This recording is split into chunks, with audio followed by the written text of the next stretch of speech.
এই ওয়াজের পিছনে কত হয়, প্যান্ডেলের পিছনে ভলান্টিয়ার, এই বেটা ভলান্টিয়াররা, এই বেটা এইগুলা বন্ধ কর, না আমার বন্ধ করতে কর।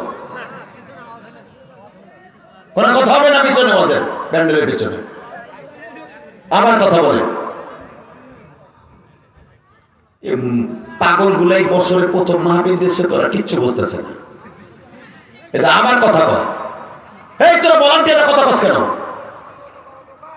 একটা আওয়াজ হবে না বেটা। ওই মাতবার ডাক করে গলার মধ্যে ঠিক তাবিজ ঝুলাই দিছো, মাতবার হয়ে গেছে।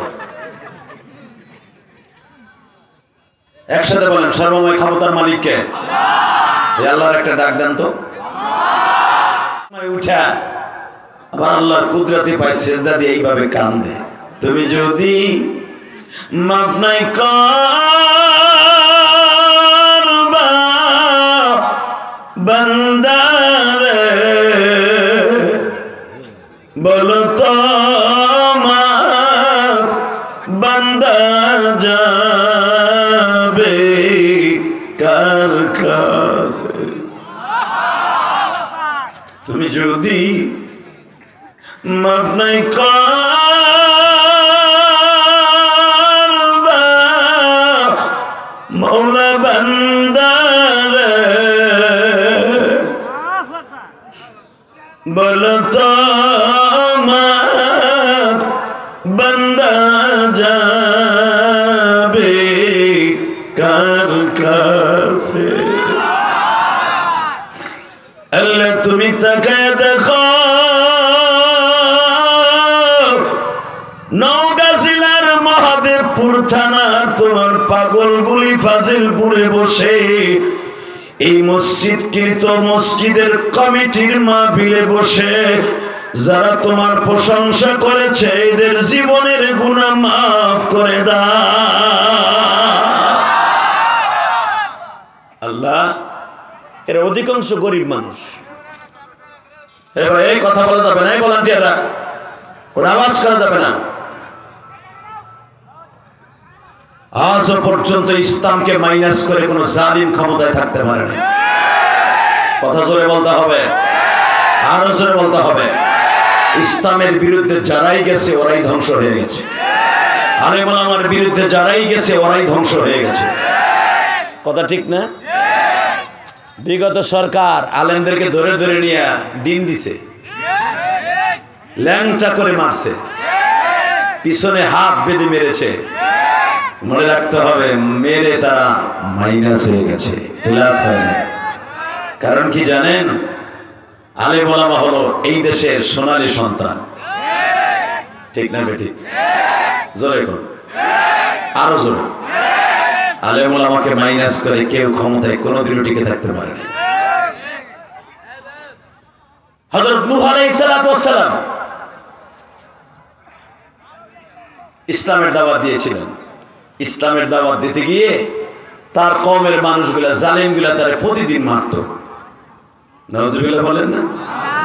প্রতিদিন মারত। নূহ আলাইহিস সালামকে বলা হয় দ্বিতীয় আদি পিতা। কারণ নূহ আলাইহিস সালামের জামানায় মাত্র ৮০ থেকে ৮২ জন মানুষ এই পৃথিবীতে ছিল, আর সব আল্লাহ মেরে ফেলেছিল। কেন মেরেছিল আপনারা জানেন? নূহ আলাইহিস সালাম যখন ইসলামের কাজ করতে যাইতেন ওইখানেই জালিমগুলা বাধা দিত। নাউজুবিল্লাহ বলেন না? লাশ ফিনিশিং এ নূহ আলাইহিস সালামকে তারা মারতে মারতে মারতে প্রতিদিন এই শরীর থেকে পাউন্ডকে পাউন্ড রক্ত বের করতে জালিমগুলা। নূহ আলাইহিস সালাম আপনার আমার হাতের 65 হাত লম্বা ছিলেন। আল্লাহু আকবার জোরে বলতে পারলেন না? কত হাত? আর আমার বাবা আদম ছিলেন 120 হাত লম্বা। ওই এক চাচা হুম ধরে বই দিছে বাড়ায়। এত দামি কথা শুনতেছে, এরপরে সুবহানাল্লাহ কইতে মন চায় না। আবার বলেন তো, আবার বলেন। 120 হাত লম্বা আমার বাবা, আপনার বাবা আদম আলাইহিস সালাম। আর 65 হাত লম্বা হলো নূহ আলাইহিস সালাম। এই 65 হাত লম্বা মানুষটা প্রতিদিন তারা বলতেছে, হে নূহ, তুমি যে আল্লাহর সাথে আল্লাহর কথাগুলো বলো, ইসলামের কথাগুলো বলো, খবরদার এগুলো আমাদের সামনে আর বলবো না। আমাদের দ্বিতীয় আদি পিতা আদম আলাইহিস সালাম, দ্বিতীয় আদি পিতা নূহ আলাইহিস সালাম বললেন, আচ্ছা আমি যদি ইসলামের দাওয়াত না দেই তোমাদের কি দাওয়াত দিবে? কয় আমাদের খোদা আছে না, আমাদের খোদা আমাকে বাঁচায় রাখবে। নাউজুবিল্লাহ, আস্তে করে বউ হয়ে মরবেন। আরো জোরে কোন এই মুসলমানের সন্তান, যখন তারা বলল যে আমাদের খোদা আছে, তারা আমাকে বাঁচায় রাখবে, তোমার খোদা আমাদের দরকার নাই, এই কথা শুনলে নূহ আলাইহিস সালাম বলেন, আল্লাহ এই জালিমগুলো কি কয় তুমি একটু শোনো না। আল্লাহ বলেন, নূহ তাদের বলে দে আমি কিন্তু আগামী মুহররমের 10 তারিখে গজব দেব, আর এই গজব এত পরিমাণ হবে সারা দুনিয়া আমি তলিয়ে ফেলবো, সারা দুনিয়া পানিতে তলিয়ে যাবে। তাকে দেশের কিছু নেতা আছে না, ফেরাউন মার্কার নেতা, দূর এই নূহুর কথা আর কলা গাছের মাথা, পয়গম্বরদের কথা বিশ্বাস করলেন না। শুধু এটাই না, আমার প্রিয় হাবিবও বেঈমান আবু জেহেলের বাহিনীর যখন দাওয়াত দিল, তারাও আমার নবীর কথা বিশ্বাস করেনি, বরঞ্চ আমার নবীর গলার মধ্যে গামছা দিয়ে এইভাবে তাকান, গামছা দিয়ে টেনে টেনে সাবা পাহাড় থেকে নিচে নামাইছে, এবং তার চাচা আবু লাহাব, সেই জালিমটা, যে আবু লাহাবের বিরুদ্ধে কোরআনের আয়াতগুলো এইভাবে নাযিল হয়েছে, আমি এক একটা আয়াত পড়বো, আপনি আল্লাহু আকবার দিয়া আল্লাহকে খুশি করবেন, আপনিও খুশি, আমার আল্লাহও খুশি, আমিও খুশি। রেডি? এই যেদিন বেঈমান আবু লাহাব এবং তার বিবিকে বলে দিল, মুহাম্মদ যখন রাস্তা দিয়ে যাবে ওরে আর বাঁচায় রাখবি না, বড় বড় কাটা রাস্তার মধ্যে গেড়ে রাখবি, মুহাম্মদের পাও ফুটা হবে, ছিদ্র হবে, রক্তগুলা মক্কার অলিগলি লাল হবে, তুই পিছনে দাঁড়ায় দাঁড়ায় হাত তালি দিবি। ঠিক আবু লাহাবের এই বেজন্মা মহিলা, যার জন্মের ঠিক নাই, এরাই আলেমদেরকে এবং নবীদেরকে কষ্ট দেয়, ওরাই ইমামদেরকে কষ্ট দেয়, ওরাই মুয়াজ্জিনদেরকে কষ্ট দেয়, ওরাই মাদ্রাসার প্রিন্সিপালদেরকে কষ্ট দেয়। এটা আমি বলি নাই, আল্লাহ বলতেছে, কথা বলে না কেন? এই মুসলমানের সন্তান, এই বেজন্মা চাষিটা, মানে যার জন্মের ঠিক নাই, ও তো বেজন্মা, কথা ঠিক না বেঠিক? ও প্রতিদিন এত বড় বড় লোহার প্যারা গিরে রাখতো, কিন্তু মনে রাখবেন ও বেঈমান মহিলা একদিক দিয়ে লাগাই দিয়ে যাইতো, জিবরাইল এসে উঠাই দিয়ে যেত। কারণ কি জানেন, আমার নবীর নামের ব্র্যাকেটের মধ্যে একটা আয়াত লেখা আছে, আমি বলি শুনেন, ওয়ামা আরসালনাকা ইল্লা রাহমাতাল লিল আলামিন।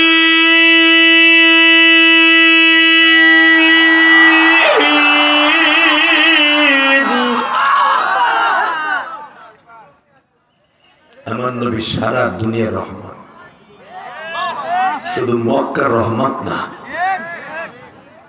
মাইকের আওয়াজ কমাই লেখা আর শিক্ষার দিলি কমাই যায় না, তোর ভোল্টেজ পায় না, কোনটা দাঁতির লাগাইতি কাম হয় না।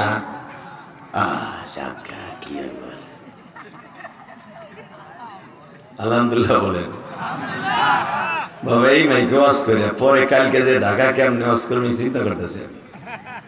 তবে মাইক ভালো, কিন্তু ভোল্টেজ নিয়ে পারতেছে না, আমার গলার ভোল্টেজ নিয়ে পারতেছে না। যাই হোক, যা হয়েছে হয়েছে, এখন তো দৌড়ে যাচ্ছে এটা না, সম্ভব না। শুধু একটা কথার উত্তর দেবেন, আল্লাহ আছে না? মানুষ যেটা দেখে না, দেখে কে? মানুষ যেটা ভাবে না, ভাবে কে? মানুষ যেটা পারে না, পারে কে? জোরে জোরে কে কে কে? এই উম্মে জামিল, এই বদমাশ বেজন্মা চাষিটা আমার নবীরে কিন্তু ভালোবাসতো। ইসলাম কবুল করার আগে, ইসলামের দাওয়াত দেওয়ার আগে অনেক ভালোবাসতো। এমনকি আবু লাহাব আমার নবীর জন্মের কথা শুই না, যেদিন আমার নবী রবিউল আউয়াল মাসের জন্ম নিলেন, 10 তারিখ বা 8 তারিখ বা 12 তারিখ, ঠিক ওই দিনকে শয়তান 25টা উট জবাই দিয়া মক্কার লোকের দাওয়াত দিয়ে খাওয়াইছে। খুশিতে তার একটা ভাতিজা হইছে, ভাই নাই ভাতিজা হইছে, এবং এমন একটা ভাতিজা হইছে ভাতিজারা ঘরের মধ্যে জন্ম নেওয়ার সাথে সাথে সারা দুনিয়া আলো হয়ে গেছে। আমার নবীর প্রশংসা শুনে যদি আল্লাহু আকবার জোরে বলেন, আমি আল্লাহর সাক্ষী রেখে বলে যাব, মৃত্যুর আগে একবার হলো আমার নবীরে দেখতে পারবেন। নবীরে দেখার নিয়াত আছে না বাবা? কেউ যদি আমার নবীর জীবনে একবার দেখে তার জন্য জাহান্নাম হারাম হয়ে যাবে, সে হাসতে হাসতে জান্নাতে যাবে, কোনো কবরে সওয়াল জবাব কিচ্ছু নাই। আমার নবী এমন একজন বান্ধব। বঙ্গবন্ধুর গালি দিলে শেখ হাসিনার আমলে আওয়ামী লীগের নেতা ফেতা হেতা মেতা জুতা বাড়িঘর জ্বালায়া পোড়ায়া মামলা দিয়া তারে উত্তা করে কাইট করে চিত করে যত প্রকার সাজা আছে রিমান্ড দিছে। কথা বলে কেন? বিএমপি জিয়াউর রহমানের গালি দিলে বিএমপি এলারা দেখবেন কি সেতাটা সেতে হন, সরমনার মুরিদরা তার পিসারের গালি দিলে কি সেতাটা সেতে দেখবেন, জামাত ইসলাম আল্লাহরা মওদুদের গালি দিলে দেখবেন কি সেতাটা সেতে। এতগুলো নেতার গালি দিলে যদি আপনাদের অন্তর কষ্ট লাগে, আশিকে রাসূলদের কষ্ট লাগে যখন নবীরে কেউ গালি দেয়, কথা ঠিক না ঠিক? আমার নবীরে কেউ গালি দিলে মন চায় ওরা জায়গায় পুঁতে ফেলাবো। রাজি আছো না নাই? কে কে রাজি আছো? আল্লাহকে দুই হাত তুলে দেখায় দাও।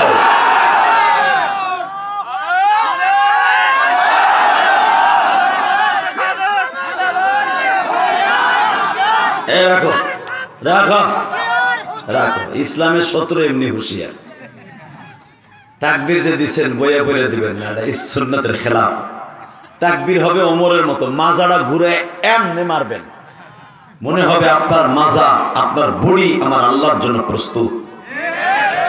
দাঁড়ান তো, দাঁড়ান হুজুর দাঁড়ান, যে তাকবীর দিচ্ছেন মারেন এবার জোরে। আচ্ছা দাও।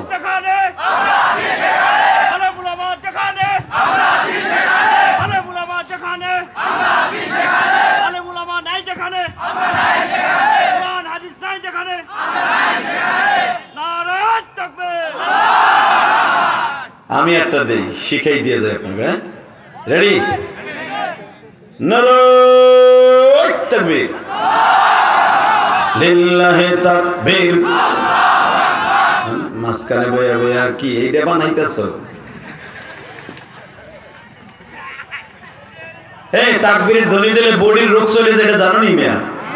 আল্লাহু আকবার এটা কোন শেখ হাসিনা খালেদার এরশাদের প্রশংসা না। আল্লাহু আকবার মানে আল্লাহ মহান, আল্লাহ বড়, তারে বড় করবা, তোমারে ছোট রাখবে না। তুমি গরিবের ঘরে জন্ম নিলো, তোমার মতো দামি এই পৃথিবীতে এই নওগাঁ জেলায় কেউ নাই।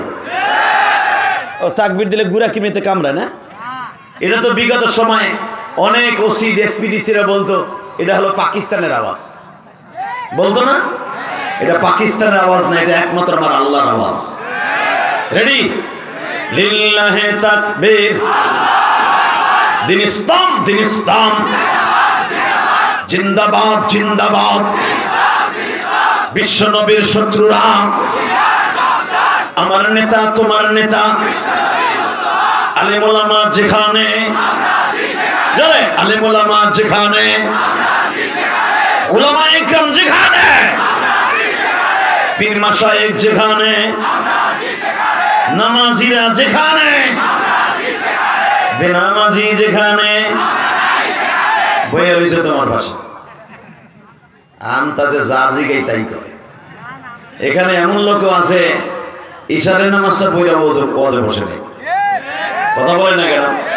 আপনি যে কি সুন্দর বললেন, বেনামাজি যেখানে আমরা নাই সেখানে, বইয়া দিয়ে একসাথে বিড়ি খান ঠিকই, বেনামাজির লাগে একসাথে বিয়া, একসাথে মুসলমানি, একসাথে ধান কাটেন, একসাথে পাট কাটেন, একসাথে বিয়ে যান, একসাথে আপনার মাইয়া বিয়ে দেন। আপনি জানেন যে নামাজ পড়ে না তার সাথে মুসলমানের সম্পর্ক থাকতে পারে না। এই মাসলা বললে তো আপনি থুয়ে দৌড় মারবেন। এই মুসলমানের সন্তান, আমি এমন একজনের সাথে বন্ধুত্ব করবো না যার সাথে বন্ধুত্ব করলে আমার আখিরাত ধ্বংস হয়ে যাবে। আল্লাহ আমাদের হেফাজত করুক, জোরে বলেন আমিন। বিশ্বনবী বলেছে আলমারউ মাআ মান হাব্বা, যার সাথে যার মুহাব্বত তার সাথে তার কিয়ামত। আপনি বন্ধুত্ব করবেন এক সারালের সাথে, আকাডার সাথে, আপনার মরণ হবে ওর সাথে, কথা ঠিক না বেঠিক? টাকার দিকে রেডি? আলেম ওলামা যেখানে, নামাজিরা যেখানে, এই সমস্ত মানুষ যারা বসে আছে, আল্লাহ আল্লাহ তারে কবুল করুক। এই ছেলেটাও আপনার ছেলের মতো জীবন যাপন করার জন্য আল্লাহকে বানিয়েছিল। ওরা দেখে টিটকারা মারবেন না, খবরদার খবরদার। আর চোখ আছে, নাক আছে, আর সব আছে। এই ওয়াজের পিছনে কত হয়, প্যান্ডেলের পিছনে ভলান্টিয়ার, এই বেটা ভলান্টিয়াররা, এই বেটা এইগুলা বন্ধ কর, না আমার বন্ধ করতে কর। কোনো কথা হবে না পিছনে, ওয়াজের প্যান্ডেলের পিছনে আবার কথা বলে। পাগল গুলাই বছরের প্রথম মাহফিল দিচ্ছে, তোরা কিচ্ছু বুঝতেছে না। এটা আমার কথা কয়, এই তোরা ভলান্টিয়াররা কথা কস কেন? একটা আওয়াজ হবে না বেটা। ওই মাতবার ডাক করে, ওর গলার মধ্যে ঠিক তাবিজ ঝুলাই দিছো, মাতবার হয়ে গেছে। একসাথে বলেন, সর্বময় ক্ষমতার মালিককে। আল্লাহর একটা ডাক দেন তো।